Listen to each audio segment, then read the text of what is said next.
This is an example of a dog using their behavior to ask the handler to stop moving in the direction of the trigger and to attempt to change the direction. Now, this dog initially, when we first started working, would charge through the environment, was at the end of the leash, seemingly pulling toward triggers.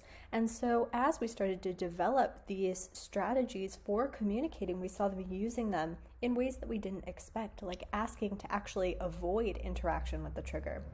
And so here we're going to see that in action a little bit. Now, before getting started, the handler waits for eye contact to let them know that they're both kind of connected, they're ready to move forward as a team. So it's our way of checking in, making sure that they actually want to move in that direction. We want to be certain. So we get that little glance right here. It's a tiny little glance up in that direction. We start moving. And as they're going together, it's going pretty well. Now here's where we see the first little redirect. So we start to see the dog becoming very alert. So back here is able to kind of look away, disengage, now is getting sucked in a little bit by that trigger. And we see that very stiff body language. We see the tail up and curled, ears very forward, that we'd see when we see some rushing in the environment. And so the first redirect happens right around here.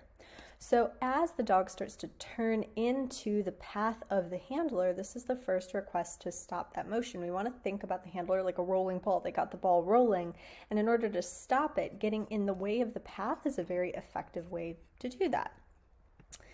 Moving forward, the handler misses this one. It happened very quickly. If we watch it in real time, it just looks like this. So really quick, easy to miss.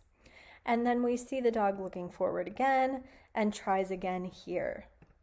And this time, she really gets in front of the handler. The handler detects that she is trying to change directions and is able to do so.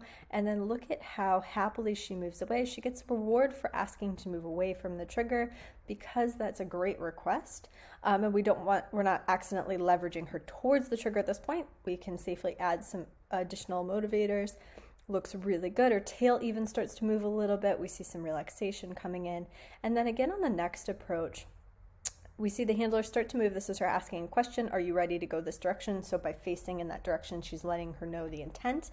We see the dog check in and go, yeah, all right, let's do it. They start moving together really nicely. The pace looks good. And we see here actually that the dog doesn't request to avert. They have already exercised that. And instead we see a different behavior. So the dog starts to leave the team.